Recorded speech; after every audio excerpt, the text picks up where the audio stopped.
in Canada, throughout the world, really. If you ask them, okay, so what does this life in retirement look like? You'll see many people say, what retirement? I'm going to work as long as I physically can. Go to different financial advice groups on Reddit.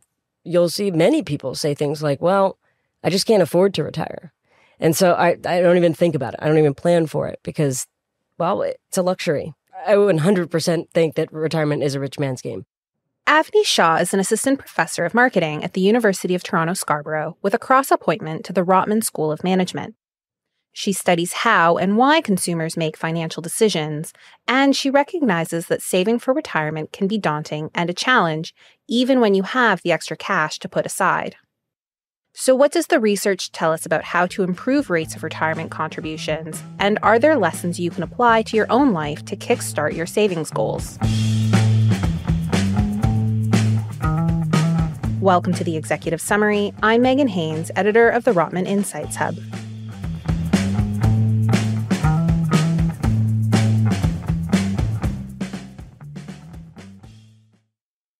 On the whole, we're probably not saving enough for retirement. While Canada does have the Canadian Pension Plan, payouts from government-led programs likely won't sustain most people's preferred lifestyles, which means we should probably be saving in other ways, such as through a TFSA or an RRSP. A 2023 study by BMO found that most Canadians believed they would need around $1.7 million saved to confidently retire. But according to a separate 2023 survey by Hoop, a pension program for the healthcare space, 75% of Canadians nearing retirement age, those 55 to 64, have less than $100,000 set aside. 32% of all Canadians haven't set any money aside for retirement. So if we believe we need a lot of money to retire, what's holding us back from making extra contributions? Part of the issue is we have a focus on immediacy.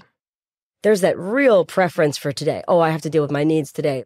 We think a lot about, okay, well, I know that I need money for, that coffee, maybe another coffee in the afternoon, certainly lunch. Oh, there's an event tonight that maybe I want to go to this theater show or I want to go to a music festival. We're thinking in these very short, very present time spans, and we know what our life is like today.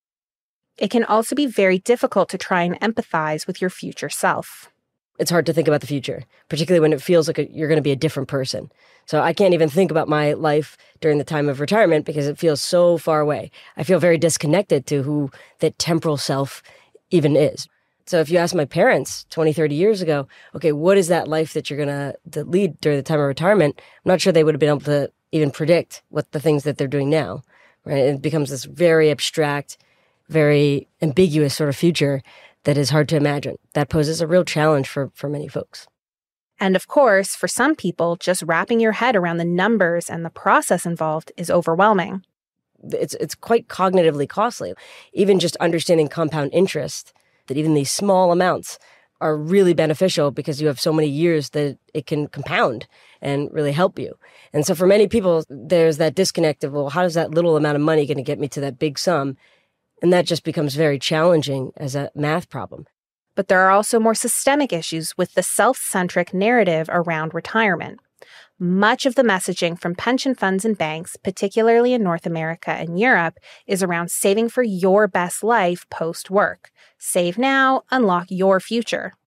Money is completely fungible. We don't know exactly what we need it for. And in a lot of cases, money really signals whatever your priorities are, and that's what really drives a lot of our financial behavior. For some folks, that means extra money to travel, to live comfortably at home, to have dinner out, or see a show whenever you want.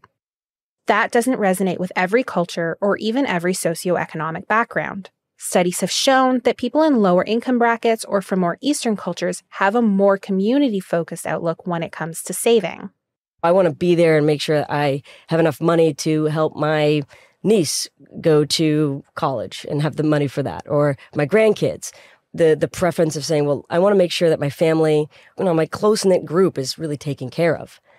And so with that, of course, messaging that is really geared towards saying, hey, if you save for retirement or you save for this future, you get to live your best life and you get to travel everywhere and you get to have all the luxury cruises you want or whatever that kind of individualistic goal might be.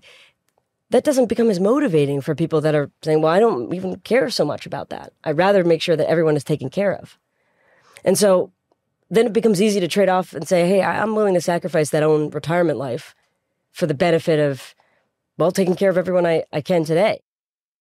So, considering these psychological and cultural barriers to saving, is there anything that can be done to encourage people to squirrel a bit more money away for retirement?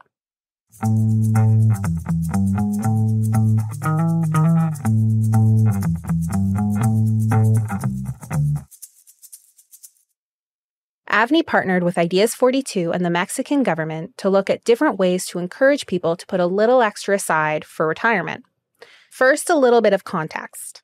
Everyone in Mexico contributes a minimum percentage of their earnings to one of 11 pooled retirement funds. These funds are privately managed and are required to provide regular updates about how an individual person's retirement goals are shaping up and how the funds are doing more generally. Citizens can opt to switch funds at any time, and importantly, they can opt to increase their minimum contributions, which is what Avni and her team were looking to encourage, as very few Mexicans make additional payments. The first study they did looked at the form people received that provided fund updates. Everyone had the same boring form, right? And when we were looking at this form, we were thinking, well, this is quite technical, right? This is quite, well, unengaging and boring. And could you redesign forms to make it a lot more visually appealing? It provides information that's like simple, motivating, and easy to understand. And hopefully then really motivates people to save for retirement. And so what we did is we took those boring forms and instead sort of scrapped it. The revamped form was beautiful. It had a thermometer at the top that highlighted how far they needed to go to meet their savings goals. It included a pair of cartoons that encouraged people to picture whether their retirement would look restful and leisurely or would be work-filled. And importantly, it included a cutout that made it very easy to increase contributions. The simplified form was sent to 2 of the 11 funds, and the results were pretty surprising. We got the data back from one firm that we work with, and just as predicted, retirement savings have now improved substantially from about less than 1% to now over 2.5%. And we're thinking, well, great stuff. The other firm that received the simplified form, however, saw a marked decrease in additional contributions. One of the things that was mandatory, right, that had to be included in every form at every firm by the government, they wanted to really improve transparency. And so they required this ranking table, which ranked the firms from highest to lowest on the rate of return. The firm that saw a boost was ranked near the top of the list, and the firm that saw a decline was ranked towards the bottom. When you make things simple, then whatever information that remains, that's the information people will focus on naturally. And if that information is good, fantastic. It's going to make things even better. In the other case, now making it simple, making it more fluent, easier to process, then leads people to basically, it makes it easier to see that their firm is lower ranked. And then as a result, have lower confidence. Like they feel worse relative to others. They feel demotivated. In another experiment, Avni and her team wanted to see if they could get people to paint a clearer picture for themselves about what retirement might even look like. One big barrier, at least for retirement savings, is that people didn't really feel connected or even have an idea of what the future looks like. So, working with the pension sales teams, Avni and her fellow researchers developed a 2-stage exercise. First, the sales team would ask people basic questions about their current lifestyle. Okay, who do I love to spend time with now? What are the types of activities I like to do now? Like over the weekend, what's my favorite thing to do? During the evenings, what do I do? Where is one of my favorite places to visit now? Next, they would go through a series of questions about what they plan to do in 20 years. Who is the loved one that I want to spend time with? Where do I want to live? What are the activities I think I'm going to really enjoy doing on the weekends? How about the evenings? What is a hobby that I'd like to do in the future? Then they generate a story which the person was encouraged to read aloud. The thing that happened with a lot of folks is that they got, in some cases, quite emotional thinking about what that future looks like. Finally, people were asked if they wanted to increase their contributions. We had a huge change. Very few people will save voluntarily for retirement. So it went from like 0.1% all the way to close to 4.5%. The final study tried to reframe how companies talk about retirement. One of the big issues we mentioned earlier is the idea of living your best life doesn't always jive with all cultures or socioeconomic backgrounds. Avni thought this might be the case with many Mexican workers. Before we stepped into doing any of these field experiments was we did qualitative interviews with about 100 different people from Mexico. And one thing that kept coming up is that people would say things like, it's okay if I sacrifice my own retirement because I really want to make sure that I take care of my family. I want to make sure my kids have a great birthday party or a really rich life, their needs are met. And so what then we realized is that for many of the individuals, the barrier was not simply, oh, I don't understand the math here, or I don't understand, the process of how to do it. Right? That was certainly a challenge for some. But for many people, the challenge was that they could care less about their own retirement. Rather, they wanted to take care of their family, which is a very admirable and wonderful goal. And many people can relate to that.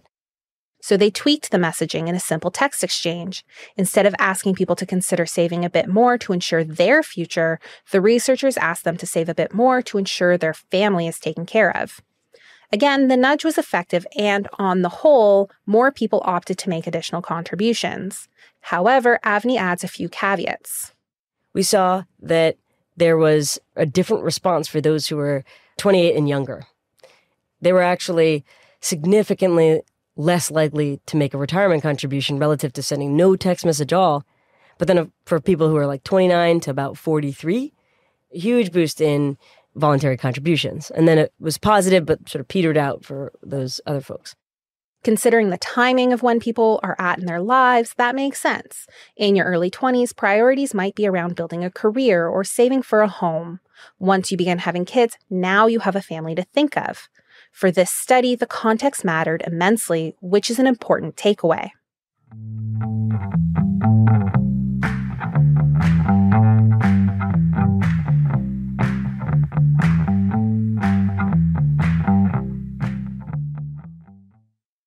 So what can we apply here in Canada?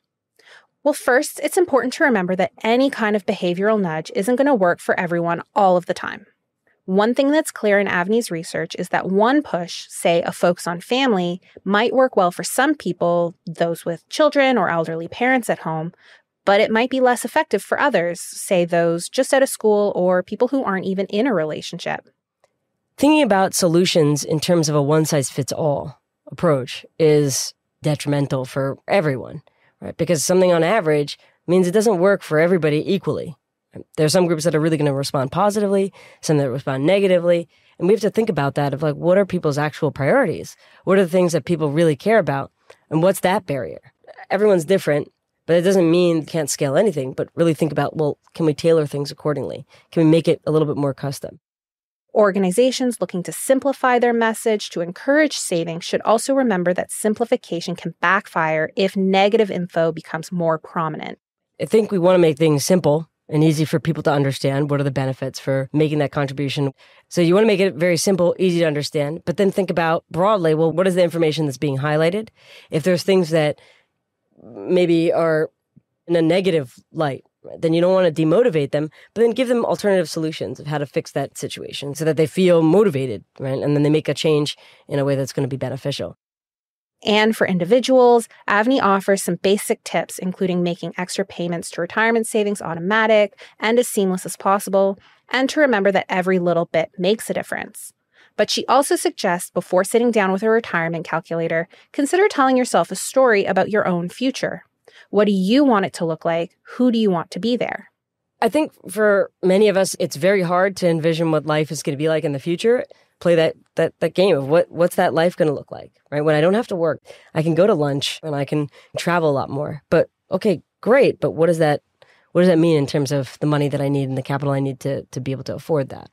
And so I think playing that out is very helpful for many people. It makes it easier to see. And it's something that is beneficial to then say, okay, that in conjunction with then making it savings automatic can be tremendously valuable in encouraging people to save and really living in a way that they're not scared about the future.